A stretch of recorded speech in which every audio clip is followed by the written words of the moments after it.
Et si chercher à toujours s'améliorer pouvait devenir un frein à votre transformation personnelle. Ah bah justement, écoute, ça tombe bien parce que j'aimerais bien savoir un peu ce que tu penses, ce que l'on appelle communément aujourd'hui le développement personnel. Alors, je vais te répondre évidemment avec mon expérience de formation et d'enseignement en archéologie. Si je devais utiliser une métaphore, développement personnel ou autre chose, la personne a envie d'aller mieux. Mais c'est la façon dont elle s'y prend qui n'est pas forcément bonne pour elle. Quand je dis bonne pour elle, c'est-à-dire que profondément, elle a besoin de rien de plus pour être bien. Pour qu'elle se dise, voilà, je me sens vraiment à ma place dans ma vie, ce que je vis, ça me correspond et ça dure dans le temps. Alors, le développement personnel, pour moi, c'est en fait, en utilisant la métaphore, comme si quelqu'un intérieurement a de l'eau sale. Et évidemment, comme l'eau est sale, elle ne peut pas y voir clair, elle n'a qu'une envie, c'est de pouvoir obtenir de l'eau propre. Et c'est comme si elle prenait des bouteilles d'eau propre qu'elle versait dans l'eau sale en espérant que l'eau sale allait devenir propre. Au mieux, l'eau sale deviendra moins sale, mais jamais elle ne pourra atteindre de cette façon-là une eau pure. Pourquoi ? Parce que le développement personnel consiste à vouloir réagencer notre partie égotique, mais sans supprimer la partie égotique, qui est elle-même l'origine de toutes nos souffrances. Ce qui est le plus adapté, à mon sens, c'est le développement transpersonnel, c'est-à-dire d'apprendre à traverser l'ego, justement avoir une démarche de pureté intérieure, si je puis dire, non pas en développant l'ego, mais en passant à travers pour pas le laisser s'enraciner. Et là, si je devais reprendre la même métaphore de l'eau, c'est comme si en fait, face à de l'eau sale, on prenait un filtre et on filtrait l'eau. Donc à travers les saletés, on retrouve l'eau pure. C'est beaucoup plus clair. Il y a un exemple qui me vient à l'esprit, avec cette notion de jamais totalement abandonner l'ego, on retombe dans les mêmes pièges. C'est-à-dire qu'on veut aller mieux, mais il y a encore les notions de performance qui reviennent.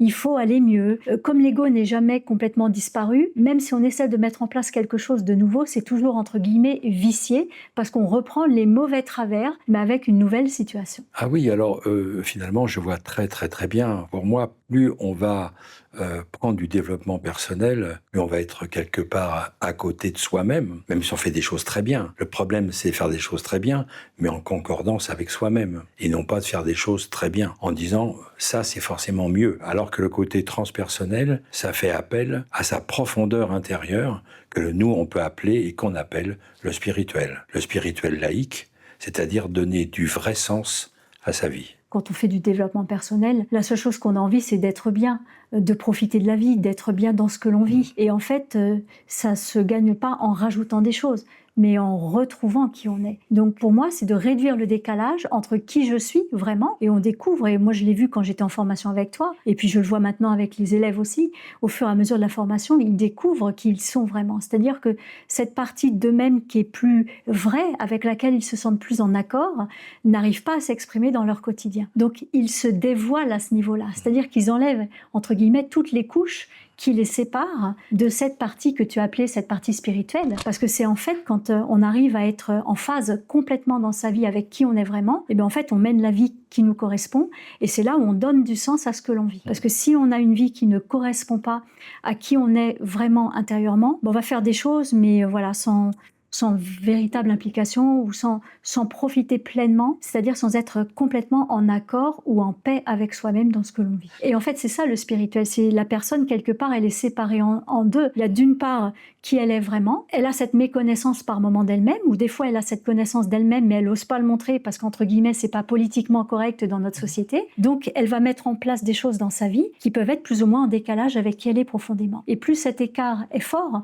entre qui elle est et ce qu'elle met en place dans sa vie, et donc ce qu'elle vit, et puis elle souffre de ce qu'on appelle, nous, d'une souffrance existentielle, parce que, voilà, elle n'arrive pas à être complètement réalisée dans ce qu'elle vit. Oui, et je rebondis dessus, parce que c'est cette souffrance existentielle qui, au fur et à mesure, nous donne des mots MAUX, c'est-à-dire des mots de tête, des mots j'ai mal partout, des je vais pas bien, j'ai des angoisses, j'ai de l'anxiété, je dors très peu la nuit, etc., etc., etc.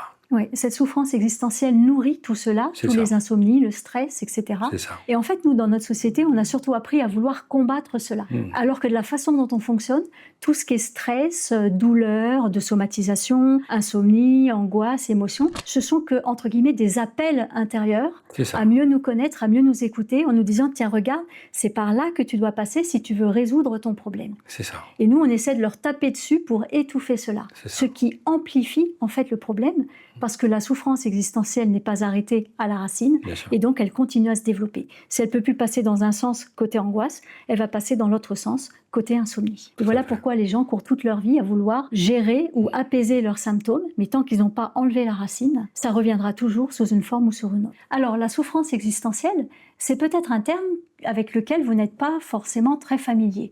C'est quoi exactement ? Posez-vous la question, est-ce que je vis, ça a du sens ? Est-ce que je me sens à ma place dans ma vie ? Et en fait, si vous dites non, c'est que la souffrance existentielle est là. Alors si vous voulez en savoir plus sur la souffrance existentielle, à quoi ça ressemble concrètement et surtout comment faire pour la résorber, je vous invite à cliquer sur le lien dans la description ci-dessous pour vous rendre sur notre site internet.